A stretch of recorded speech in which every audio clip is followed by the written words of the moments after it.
খুনিদের সরকার, চোরেদের সরকার, চাকরি চোরের সরকার। আমার ভাইয়ের রক্ত, আমার ভাইয়ের রক্ত এই নীরবে আবু সিদ্দিককে হত্যা করলো কেন? পুলিশ মন্ত্রী মমতা ব্যানার্জি জবাব দাও।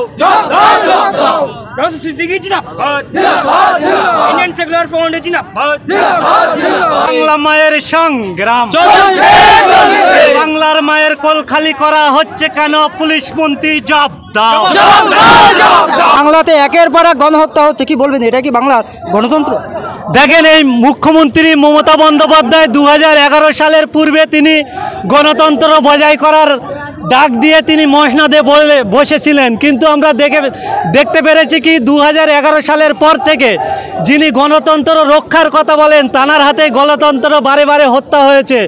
তিনি কি করেছেন আমরা দেখেছি। কিছুদিন আগে 21শে জুলাই একটা প্রোগ্রাম হয়েছে, সেখানে মমতা বন্দ্যোপাধ্যায় নিজে প্রোগ্রাম করে বলেছিল তিনি নাকি 1992 সালে আইডেন্টি কার্ড নিয়ে, যার আইডেন্টি কার্ড থাকবে সেই কেবলমাত্র ভোট দিতে পারবে।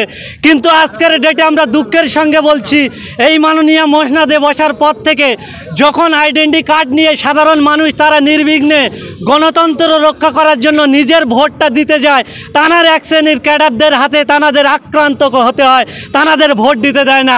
তার বিরুদ্ধে আইএসএফের প্রতিবাদ আমরা দেখেছি। যখন গর্জে ওঠে শাসক দলের বিরুদ্ধে কোনো যুবক, পুলিশ কাস্টডিতে নেওয়ার নাম করে পুলিশ তাদের উপর এতভাবে নির্মম অত্যাচার করে, তারা মৃত্যুর মুখে হলে পড়ে যায় এবং তাদের মৃত্যুবরণ করতে হয়।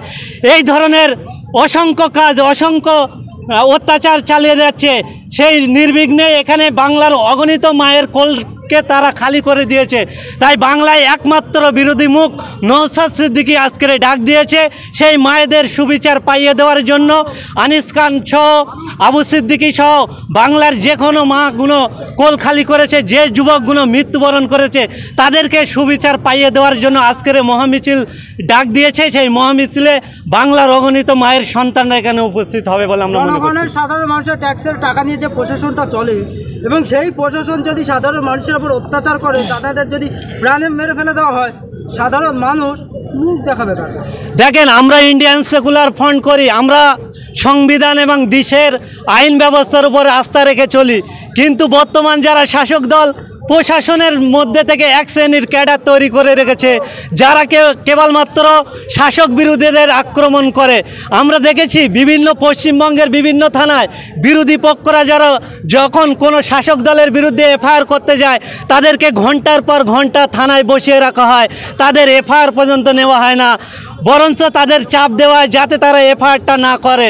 তাই প্রশাসন বন্ধুদেরকে বলবো, আপনারা যদি প্রশাসনের ইউনিফর্ম পরে যদি নিজের দায়িত্বটা না পালন করতে পারেন, আপনি বাজারে গিয়ে নীল সাদা শাড়ি পরে আর কিছু ধরনের চুড়ি পরে হাতে রেখে দিয়ে তৃণমূলের ঝান্ডা ধরে তৃণমূলের ক্যাডার হয়ে কাজ করুন। সাধারণ মানুষের রক্ষা করে ভক্ষা খাওয়ার চেষ্টা করবেন না বলে আপনারা জানাচ্ছি। এই যে এত মানুষের সমাবেশ আজকের পর থেকে কি সেই পুলিশ প্রশাসনের লজ্জা? অবশ্যই প্রশাসন লজ্জা পাচ্ছে। আজকের পুলিশ মন্ত্রীকেও লজ্জা পাওয়া দরকার। তিনি রাজ্যের পুলিশ মন্ত্রী, প্রশাসনের দায়িত্বটা তার নেওয়া দরকার। আজ থেকে গত 2 বছর আগে যখন আনিস খান মারা গিয়েছিল, এই মুখ্যমন্ত্রী, এই মাননীয় এই মমতা বন্দ্যোপাধ্যায় বলেছিল যে বিচার ব্যবস্থার কথা আমরা ছেড়ে দিলাম, আদালতের কথা ছেড়ে দিলাম। আমার রাজ্যের মাননীয় তিনি বলেছিল 15 জনের একজন টিম করে ডিভিশন বেঞ্চ করে দিয়ে বলেছিল যে অবিলম্বে আমরা 15 দিনের মধ্যে আমরা আনিস খানের যারা দোষী তাদেরকে তিনি শাস্তি দেবেন। এখনও 2 বছর অতিবাহিত হয়ে গেছে, তিনি এখনও শাস্তির ব্যবস্থা করতে পারেনি। এই মুখ্যমন্ত্রীকে অবিলম্বে পদত্যাগ করা দরকার, যার হাতে প্রশাসনকে লজ্জিত হতে হচ্ছে, পুলিশ শ্রেণীর মানুষকে লজ্জিত হতে হচ্ছে এবং সাধারণ মানুষের প্রাণ চলে যাচ্ছে।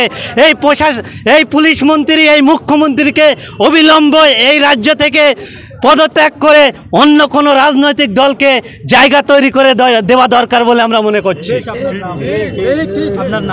আমার নাম মোহাম্মদ আলমগীর হোসেন, আমি ইন্ডিয়ান সেকুলার ফ্রন্টের